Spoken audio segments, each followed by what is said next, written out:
Allez, on passe à votre rendez-vous des vacances ici en France. Chaque midi, on vous propose de découvrir une ville comme si vous y habitiez. On commence bien sûr avec Reims, 13e ville de France. Et quand on est rémois, on connaît tous les clichés qui collent à la peau de la Cité des Sacres. Clément Barbet avec Isabelle Griffon. Ah, Reims, la Cité des Sacres. Et oui, pour ceux qui ne la connaissent pas, Reims, c'est surtout elle. La majestueuse cathédrale Notre-Dame. Là où les rois de France furent sacrés, une ville où le roi des vins est bel et bien le vin des rois. Bon, et si pour une fois on essayait de dépasser les clichés sur la ville de Reims? Alors j'ai posé la question sur les réseaux sociaux, dans un groupe qui compte 38 000 membres. Tu sais que tu habitais à Reims, si? Et parmi les réponses obtenues, il y a un endroit qui semble incontournable. Et si vous découvriez l'autre cathédrale de Reims, une cathédrale de béton? Loin de l'architecture gothique, les Halles du Boulingrin, le cœur battant de la ville. Ouvert en 1929, le Boulingrin, comme on dit ici, accueille 3 fois par semaine le marché du centre-ville.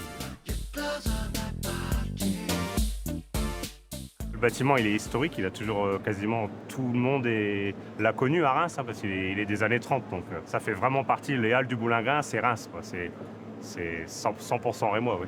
C'est difficile à imaginer aujourd'hui, pourtant ces halles ont bien failli disparaître. Dans les années 80, le bâtiment tombe en ruine. On ferme le marché qui est déplacé sur le parking. Pendant 30 ans, le Boulingrin devient la verrue du centre-ville de Reims, jusqu'à sa rénovation et sa réouverture en 2012. Depuis, les habitants ont retrouvé leur marché.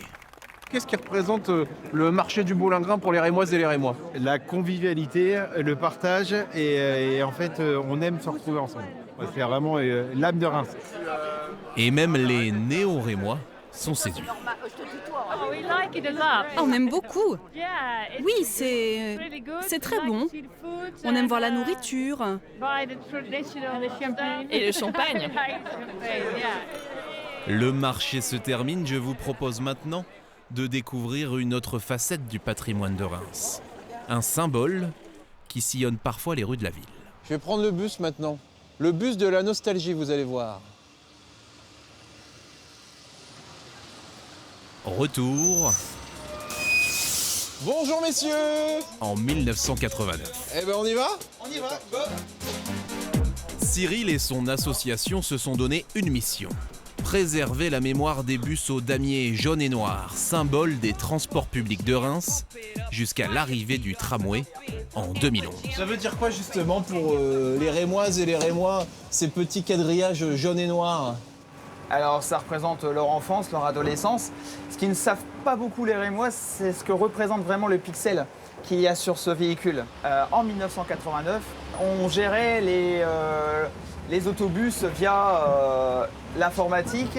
Et quand on grossit un écran de Macintosh 10 000 fois, ça représente un pixel qui est normalement noir et blanc.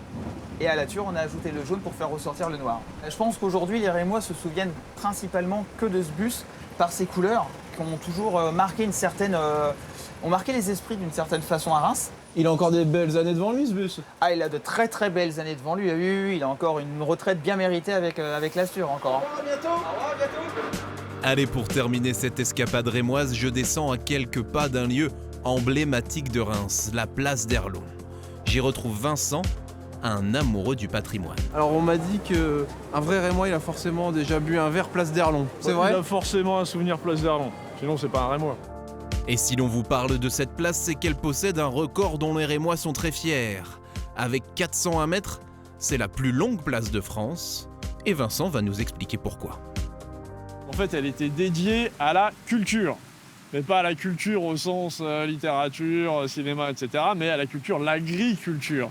D'ailleurs, elle menait vers la vallée de la Velle, où étaient tous les potagers.